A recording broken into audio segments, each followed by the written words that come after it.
આપણો આરવ સમજુ જ છે કોકી. આરવને સમજાય છે કે એ અને આયેશા એકબીજાના પૂરક છે, રાઈટ? પપ્પા મને લાગે છે કે આપણે હવે તૈયારી કરીએ ઓફિસ જવા માટે. હા યાર, વાતોમાં ને વાતોમાં ટાઈમ ક્યાં પસાર થઈ ગયો ખબર જ ના પડી. રાઈટ પપ્પા, હું ને આરવ ઓફિસ જતા પહેલા વકીલને મળી લઈએ અને જે પણ લીગલ પ્રોસિજર છે ફિનિશ કરીને પછી ઓફિસ પહોંચી જશું, બરાબર? That's your front. I'm going to focus on my front, that 2 new projects. Come. I'll tell you. Come for 2 minutes. મમ્મા, હું નિયાના ઘરે વાંચવા જાઉં છું. સારું, જઈ આવ, પણ સમયસર આવી જજે અને બેગ તો લેતી જા. બાય.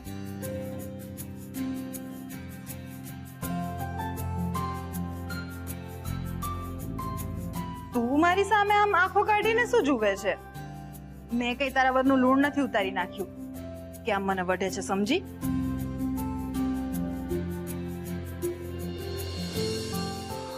આમ આરવ અને સોનું એકલા છે, પણ જો બંને સાથે મળી જાય ને તો 11 બરાબર છે. તું કેમ દરેક વાતમાં આમ ખોવાઈ જાય છે? તું આમ વાતે મૂંઝાઈ જઈશ એ કઈ રીતે ચાલે આરવ? કેટલી બધી જવાબદારીઓ છે તારા ઉપર. હા તો જવાબદારી ઉપાડું છું અને પૂરી પણ કરું છું.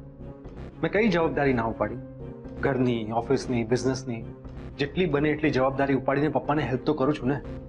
અને માં મને એમ કે કઈ જવાબદારી ઉપાડવામાં હું પાછળ પડ્યો? લગ્નની જવાબદારીમાંથી. તારા લગ્ન થયા ત્યારથી લઈને આજ દિન સુધી એક પતિ તરીકેની એક પણ જવાબદારી તે નથી નિભાવી, એનું શું? જો આરવ, હું તને અહીં કંઈ સંભળાવવા કે કંઈ સાંભળવા નથી આવી. ના તો હું તારી પાસે કોઈ જવાબ માંગવા આવી છું, પણ મારું માત્ર તને એટલું જ કહેવું છે કે કોઈના ઘરની દીકરી આપણા ભરોસે, આ ઘરની વહુ તારી પત્ની બનીને તારા ભરોસે આ ઘરમાં આવી છે,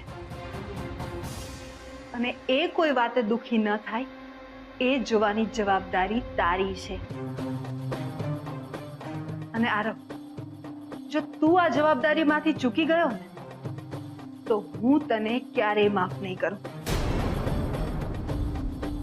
તને થતું હશે કે હું તને ફરીને વારંવાર આ વાત શું કામ કહી રહી છું?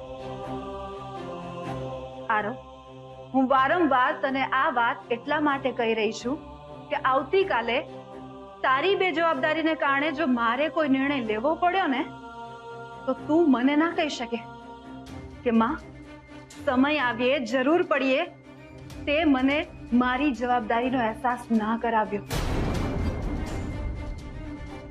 આરવ, ગઈકાલના તારા વર્તનને કારણે મને આટલું દુઃખ થયું છે, તો જરા વિચાર તો કર કે સોનુને કેટલું દુઃખ થયું હશે. અને તેમ છતાં એણે મને વચન આપ્યું છે, એ પણ મારા કહેવા પર, કે ગમે તે થઈ જાય પણ એ આ લગ્ન સંબંધને તૂટવા નહીં દે. અને હા આરવ, હું તને વચન આપું છું કે અગ્નિની સાક્ષીએ સપ્તપદીના જે વચનો તે સોનુ સાથે લીધા છે ને એ હું તારી પાસે પડાવીને રહીશ. તને તારી જાત પર, તારા મન પર, તારા મનના વિચારો પર વિશ્વાસ છે કે નહીં એ તો મને નથી ખબર, પણ મને મારા સંકલ્પ પર પૂરો ભરોસો છે કે હું તને અને સોનુને એક કરીને જ રહીશ.